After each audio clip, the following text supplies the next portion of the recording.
let you know, this is the birth certificate of Donald Trump's grandfather, born in 1869, close to Bad Dürkheim. Right? Yeah. That's called And serious. his Christian name was Friedrich. Right? That's serious German. Serious right? German name. That's serious. Bad Dürkheim is serious German. But I want to thank you very much for, first of all, I want to thank you for that. That's My beautiful. pleasure. Thank you very much. Thank you again. Fantastic. We'll put it up in a place of honor. Yeah. Maybe we can, let's see, to put it up there someplace. It's an honor to have you. As Thank you you. know, the Chancellor just won a great election, very, very strong election. Very respected man. I can tell you, we've been on the phone many times talking about some of the problems of the world outside of Germany. And it's very sad what's going on. We both feel that way. What's going on with Russia, Ukraine, and other things we talk about, but Russia, Ukraine in particular. I'd like to see it end, and maybe it'll end, but we get some news, there'll be some fighting. Something happened a couple of days ago, and now they do a return, and here it goes. It's not good. He's unhappy about it. I'm unhappy about it. But I think eventually we're going to be successful in stopping the bloodshed. It's pure bloodshed. 5,000 to 6,000 young soldiers a week are being killed. You know that those numbers? Yeah, we know the numbers. They're staggering. They're staggering numbers. But Chancellor, I just want to congratulate you, and I want to welcome you to the Oval Office. Thank you. It's an Oval Office that's in very good shape. We like fixing things up and having them tippy-top like they have in Germany. They do that in Germany very much, and we do it here. We're having a very good run. I also had a great election, great win, won everything. Won the popular vote, all 7 swing states, which is a big deal. Yeah. It's pretty unusual to do that. And we have a great mandate from the people, and part of our mandate is we're going to have a great relationship with your country. So I just want to thank you very much for being here, and if you'd like to say a few words. Absolutely. So, thank you, first of all, Mr. President, for your kind invitation to come to Washington, D.C. I was in this building first time ever in 1982, I told you, when former President Ronald Reagan was in office. So I'm very happy to be here again and to offer our close cooperation with the United States of America. Yeah. We are having so much in common, our history. We owe the Americans a lot. We will never forget about that. And so with your German provenance, I think this is a very good basis for close cooperation between America and Germany. So again, thank you. Thank you for the hospitality, and thank you for having your guest house for a night. This is a great place. Great place. Many thanks for that. I really enjoyed it. Thank you. It's a wonderful place. It's a landmark also. And Blair House, it's a nice place to stay. Good. Thank you very much for saying that. Would you have any questions, please? Mr. President, on your new travel ban, why now? And if the Boulder attack was part of your reasoning, why not include Egypt on that list where the suspect is from? Well, because Egypt has been a country that we deal with very closely. They have things under control. The countries that we have don't have things under control. And why now? I can say that it can't come soon enough, frankly. We want to keep bad people out of our country. The Biden administration allowed some horrendous people, and we're getting them out one by one, and we're not stopping until we get them out. We have thousands of murderers. I even hate to say this in front of the Chancellor. Of course, you have a little problem too with some of the people that were allowed into your country. It's not your fault. It's not your fault. It shouldn't have happened. I told her it shouldn't have happened what she did, but you have your own difficulty with that, and we do, and we're moving them out, and we're moving them out very strongly. But it can't come fast enough. We want to get them out. We want to get them out now. We don't want to have other bad people coming into our country. By using the word bad, I'm being nice. Okay, the Democrats says a distraction. President, you put out on Truth Social a post regarding your conversation with President Xi. Right. Can you talk about whether or not you feel that trade talks, trade relations are back on track after appearing to be a little bit off track last week? A little bit off track. It was only the complexity. It's pretty complex stuff. We had a very good conversation with President Xi a little while ago, just before your arrival. In fact, we just hung up, and they said, "You're here." I said, "That's pretty good." Two great leaders of the world in a very short period of time. We had a very good talk. and we've straightened out any complexity. It's very complex stuff, and we straighten it out. The agreement was we're going to have Scott and Howard and Jameson will be going and meeting with their top people and continue it forward. But no, I think we have everything. I think we're in very good shape with China and the trade deal. We have a deal with China, as you know, but we were straightening out some of the points, having to do mostly with rare earth, magnets, and some other things. So those reduced trade tariff rates, they remain in effect? Yeah, we have the deal. I mean, we've had a deal. We announced the deal, and we'll be, I guess you could say, I wouldn't even say finalizing it up, Scott. I would say we have a deal, and we're going to just make sure that everybody understands what the deal is. Okay? We had a really good conversation. By the way, he invited me to China, and I invited him here. We're both accepted.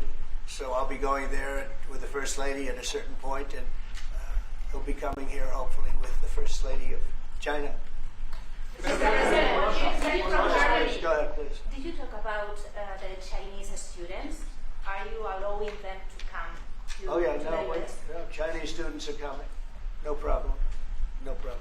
Okay, On Germany. It's our honor to have them, frankly. Look, we want to have foreign students, but we want them to be checked. You know, in the case of Harvard and Columbia and others, all we want to do is see their list. There's no problem with that. This is anybody outside of our country, international students. Because when we see some of the people that we've been watching, we say, where do these people come from? How is that possible? No, we want to have foreign students come. We're very honored by it, but we want to see their list. Harvard didn't want to give us the list. They're going to be giving us the list now. I think they're starting to behave, actually, if you want to know the truth. Okay, Mr. President. Yeah, please. On Russia, are you willing to put more pressure on Putin to end the war by imposing new sanctions on Russia and also on China? Well, remember, I'm the one that ended Nord Stream 2, going to a place called Germany, come to think of it. I'm sorry I did that. I don't know. But I ended Nord Stream 2. Nobody else did. And then when Biden came in, he immediately approved it. That's the largest, essentially the largest pipeline in the world, going to Germany and other countries. And by the way, we have so much oil and gas, you will not be able to buy it all. I mean, you literally, we have so much, and I hope we're going to make that a part of our trade deal because we have more than anybody else. We have actually the most, by far in the world, probably double what anyone else has. So we'll work on that. I'm sure that's something we'll discuss today. Mr. President. Mr. President. What do you expect from Germany and what do you expect from the Chancellor? Well, first of all, I'm glad to meet because I've been dealing with the Chancellor, and he's a very good man to deal with. He's difficult, I would say. Can I say that? It's a positive. Go ahead. You wouldn't want me to say you're easy, right? No. He's a very great representative of Germany. I think all we want is just going to have a good relationship. The rest will just sort of follow very easily. We'll have a good trade deal. I mean, I guess that will be mostly determined by the European Union, but you're a very big part of that, so you'll be involved. But we'll end up hopefully with a trade deal or we'll do something. You know, we'll do the tariffs. I mean, I'm okay with the tariffs, or we make a deal with the trade, and I guess that's what we're discussing now. Mr. President. Mr. President. Back there, please, go ahead. Mr. President? No, not Okay. you. Is Germany doing enough on defense, Mr. President? Is Germany doing enough on defense? What? Defense spending. Is Germany doing enough on defense? The Chancellor wants to. Is Germany doing enough? Chancellor wants to spend 3.5. Well, I don't know. I mean, I haven't discussed it very much. I know that you're spending more money on defense now, and quite a bit more money. And that's a positive thing. I'm not sure that General MacArthur would have said it's positive. You know, he wouldn't like it, but I sort of think it's good. You understand what I mean by Absolutely, I that? understand. He made a statement: "Never let Germany rearm." And I said, I always think about that when he says, "Sir, we're spending more money on defense." I say, "Oh, is that a good thing or a bad thing?" I think it's a good thing. But, you know, at least to a certain point. There'll be a point when I'll say, please don't arm anymore, if you don't mind. We'll be watching him. Mr. President. Biden. Yeah, Biden, you said Biden? Your predecessor dismissed your AutoPen investigations and made all the decisions during the presidency. I'm curious your reaction to his dismissal. Well, look, the AutoPen, I think, is the big scandal outside of the rigged election of 2020, I think the biggest scandal of the last many years is the auto pen.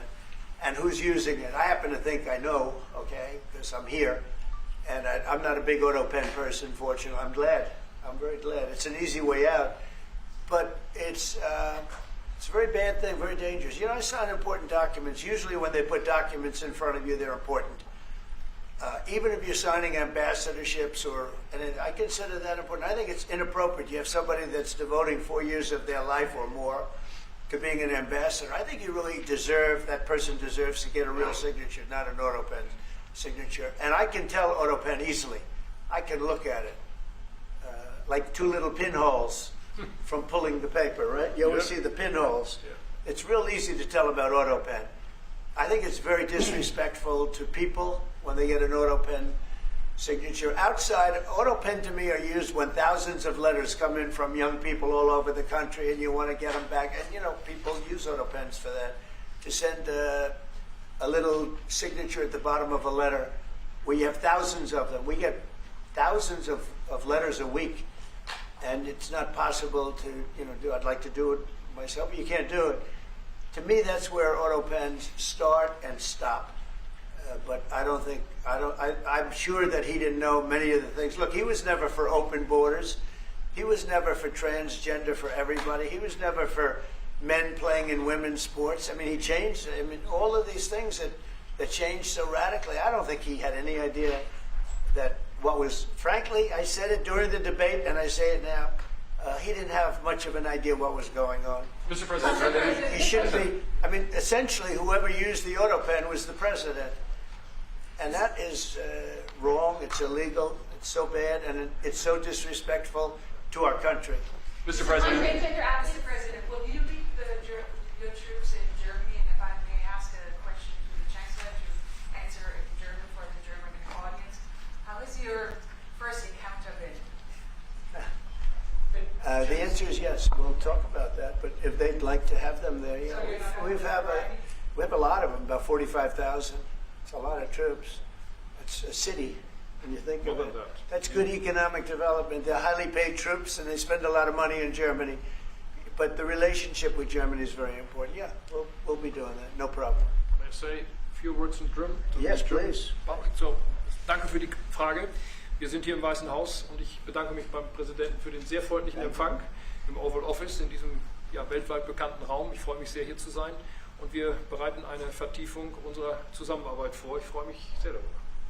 Mr. President, you've made Mr. President, Do you speak English because you speak such good English? Is it as good as your German, would you say?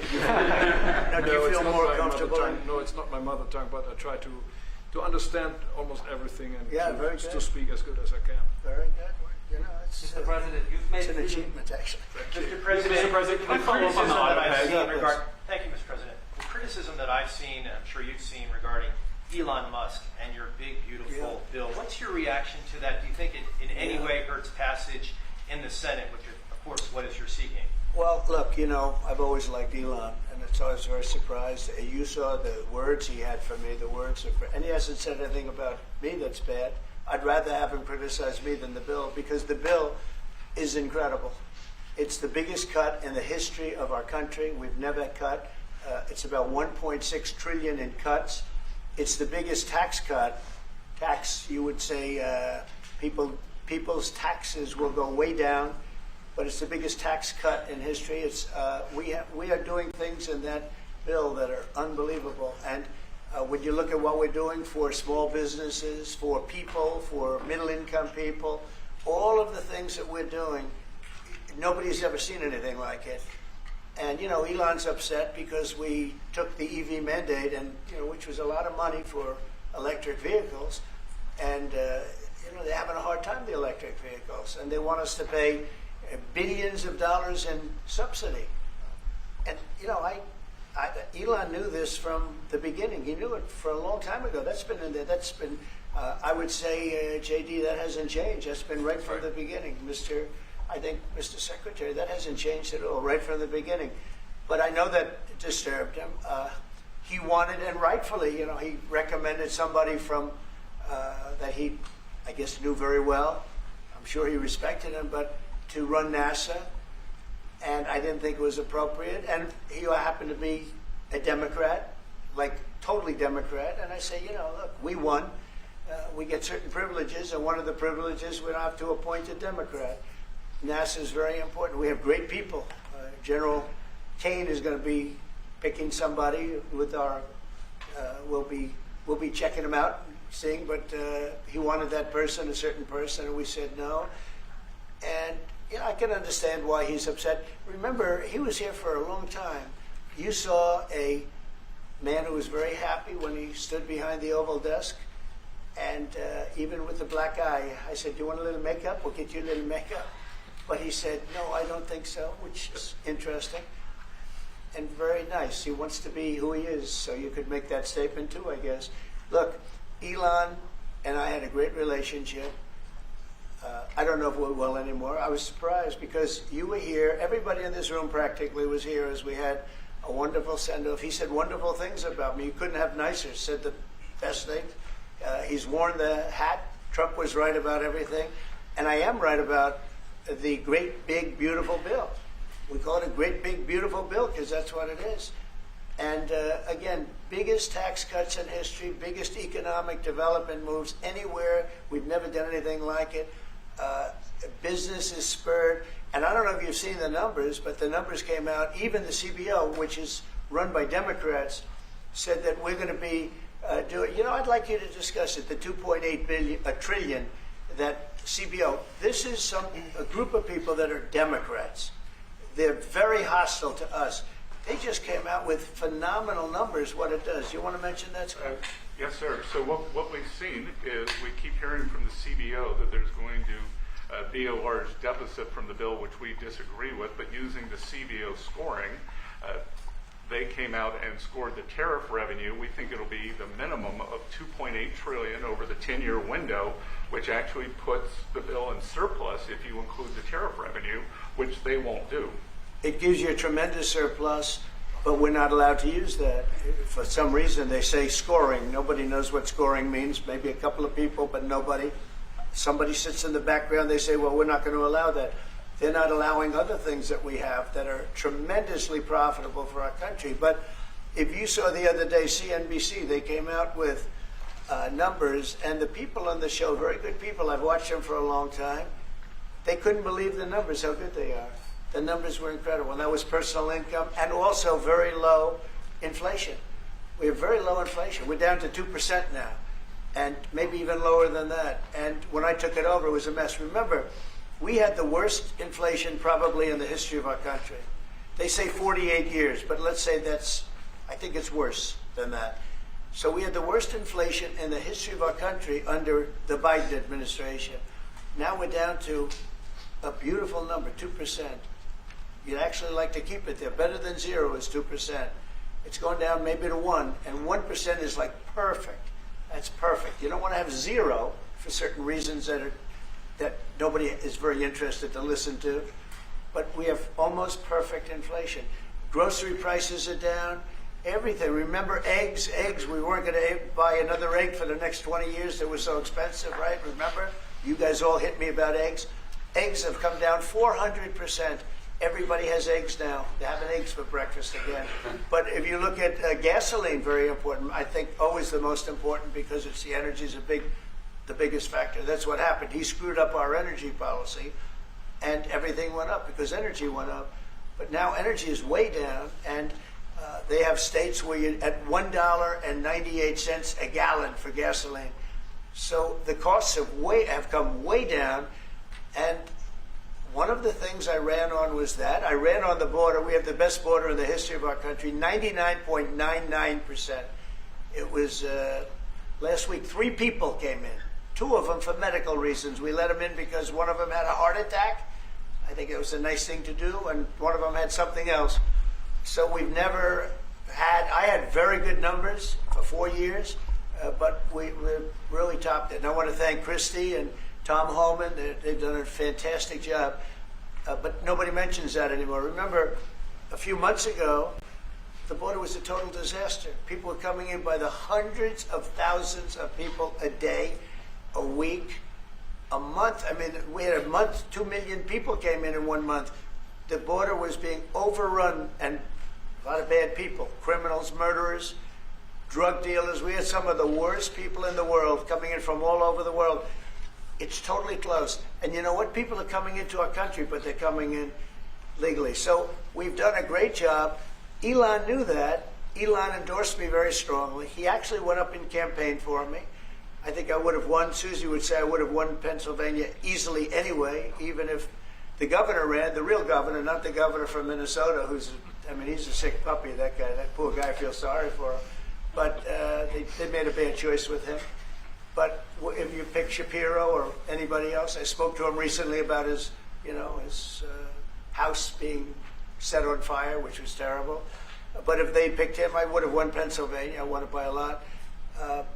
But I'm very disappointed because Elon knew the inner workings of this bill better than almost anybody sitting here, better than you people. He knew everything about it. He had no problem with it. All of a sudden he had a problem. And he only developed the problem when he found out that we're going to have to cut the EV mandate, because that's billions and billions of dollars.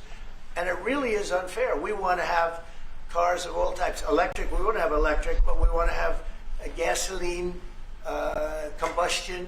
We want to have different. We want to have hybrids. We want to have we want to be able to sell everything. And when that was cut, and Congress wanted to cut it, it became a little bit different. And I can understand that. But he knew every aspect of this bill. He knew it better than almost anybody.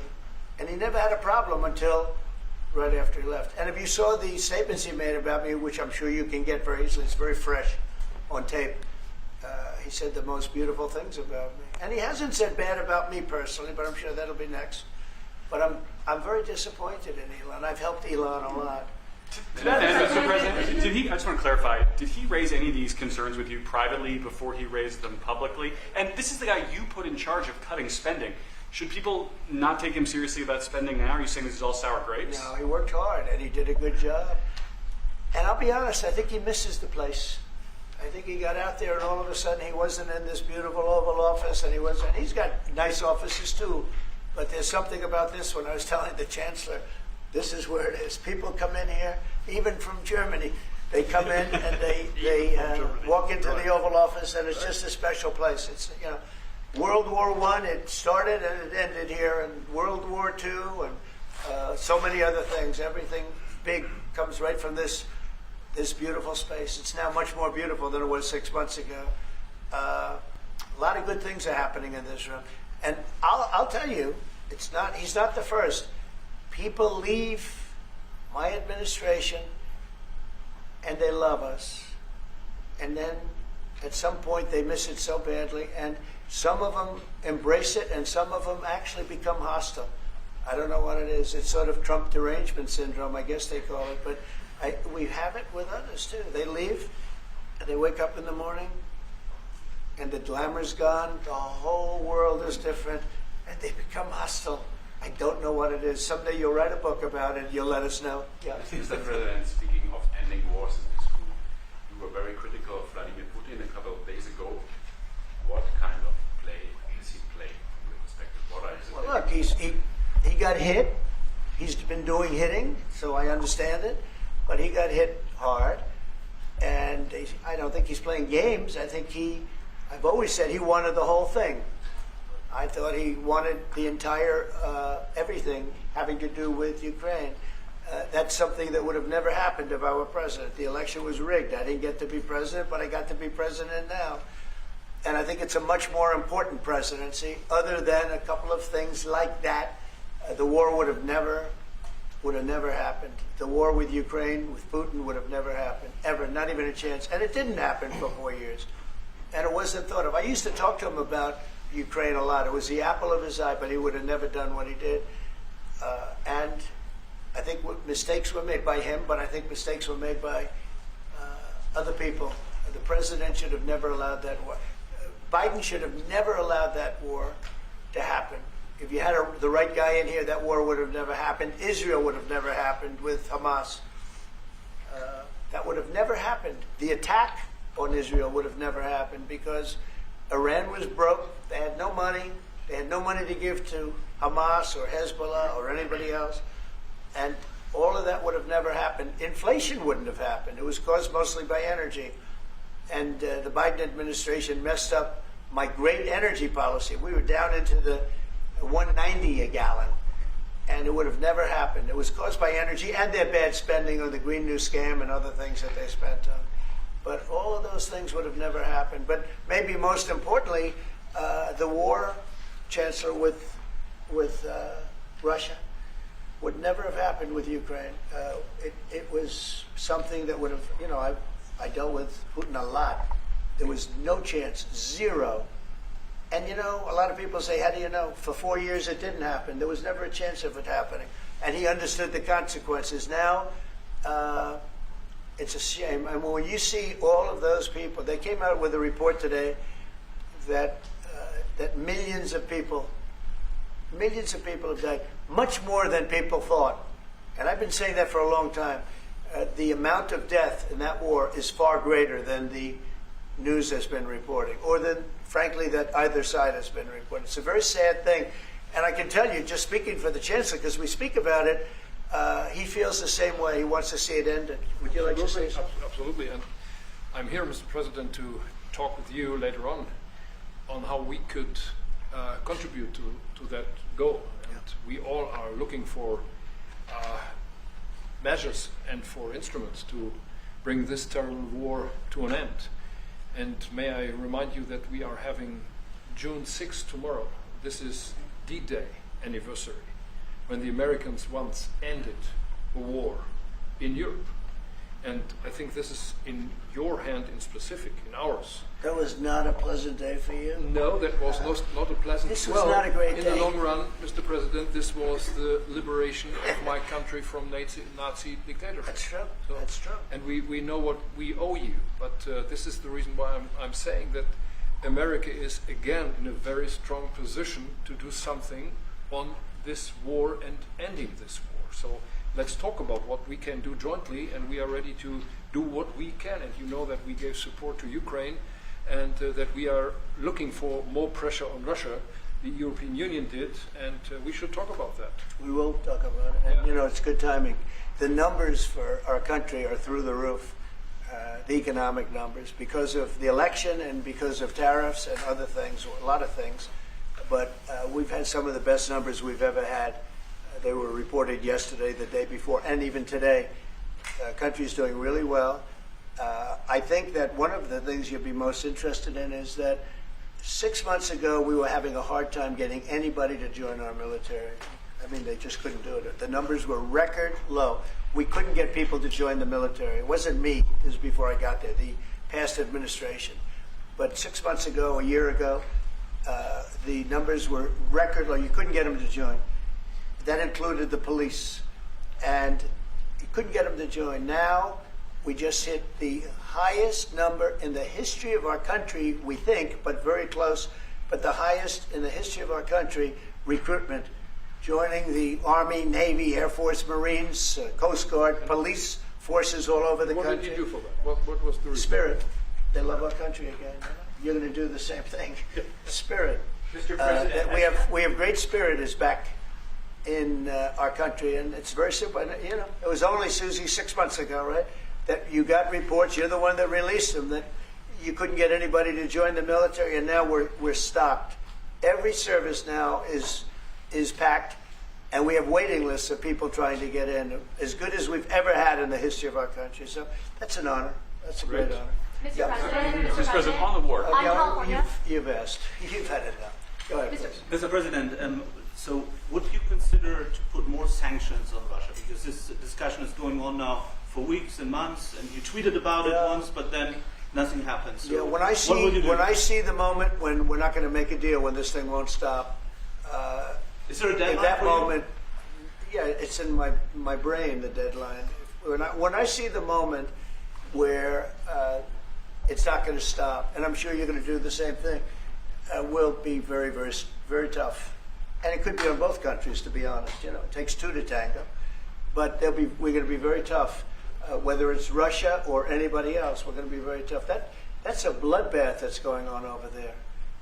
And when I see the moment where I say, well, they're going to just keep fighting, You know, I gave the analogy yesterday when I spoke to President Putin. I had a 2-hour and 15-minute call with him. Sometimes, and this is me speaking maybe in a negative sense, but sometimes you see two young children fighting like crazy. They hate each other and they're fighting in a park. And you try and pull them apart. They don't want to be pulled. Sometimes you're better off letting them fight for a while and then pulling them apart. And I gave that analogy to Putin yesterday. I said, President, maybe you're going to have to keep fighting and suffering a lot because both sides are suffering before you pull them apart, before they're able to be pulled apart. But it's a pretty known analogy. You have two kids, they fight. Sometimes you let them fight for a little while. You see it in hockey. You see it in sports. The referees let them go for a couple of seconds, let them go for a little while before you pull them apart. And maybe, and I said it, and maybe that's a negative because we're saying go, but a lot of bad blood. There's some bad blood between the two. I have to deal with it, and the Chancellor has to deal with it. It's incredible. The level of, there's a great hatred between those two men, but between the warring parties. Great hatred.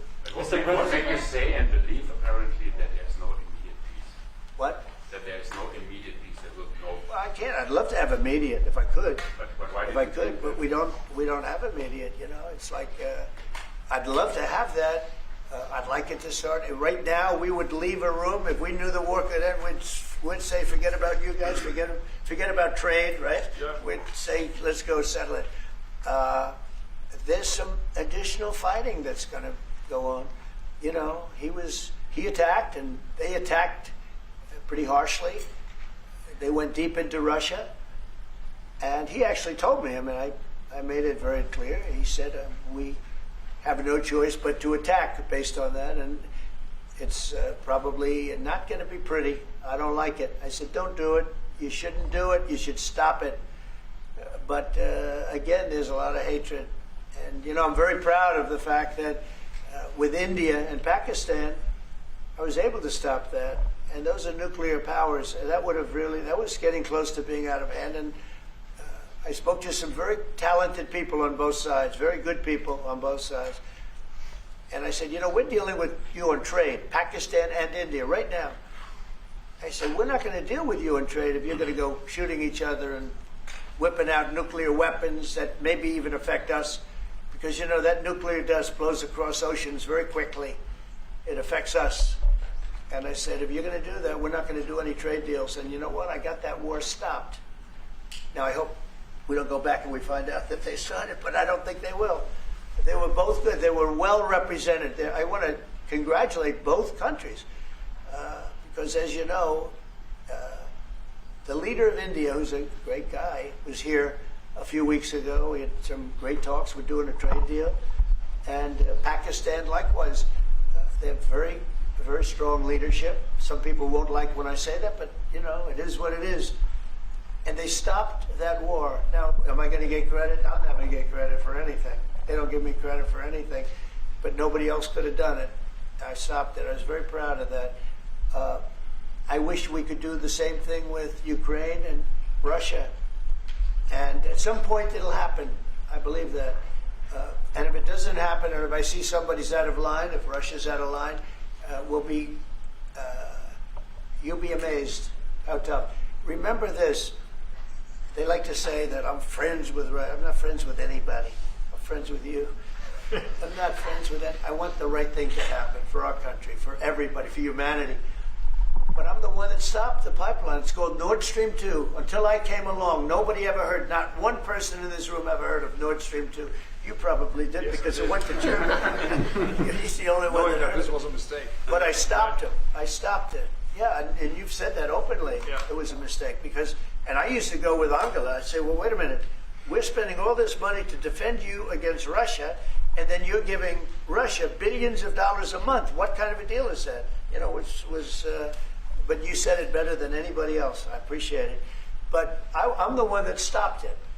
And that was the biggest economic development job, if you want to call it that, in the history, think of it, in the history of Russia. That was a massive, it's the biggest pipeline in the world.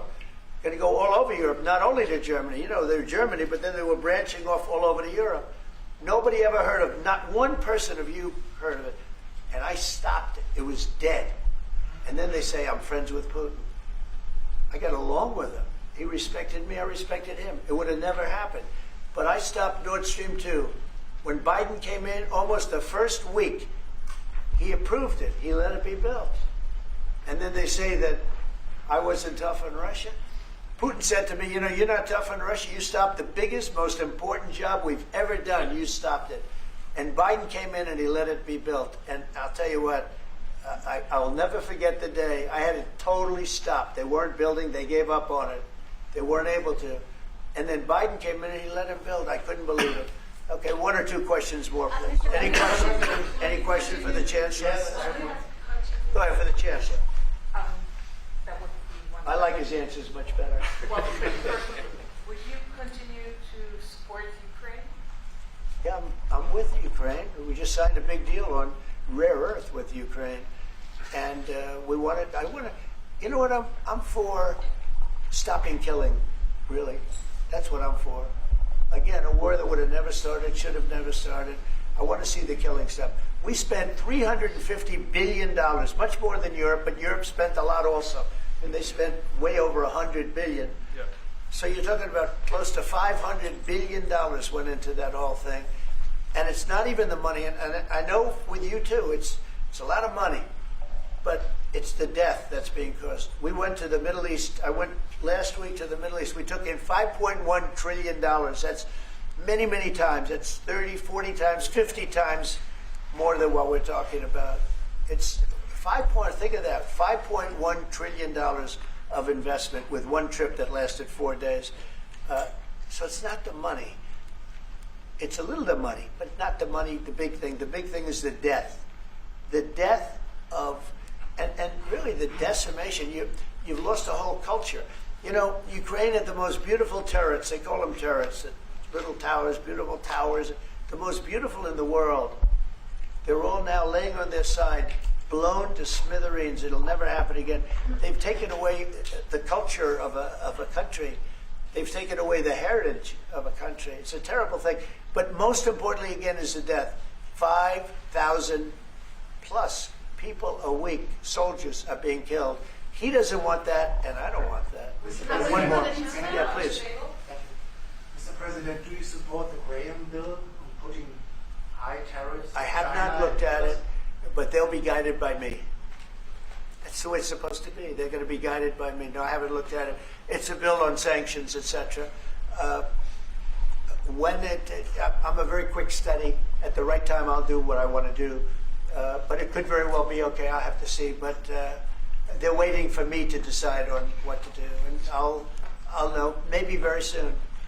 It's a harsh bill. Yeah, very harsh. How about one more on the auto pen, Mr. President? You want to take one more on the auto pen? Go ahead. I would like to have a question to the Chancellor as well. Because, do you agree with the analogy the President made on the war between Russia and Ukraine as being a fight between two kids?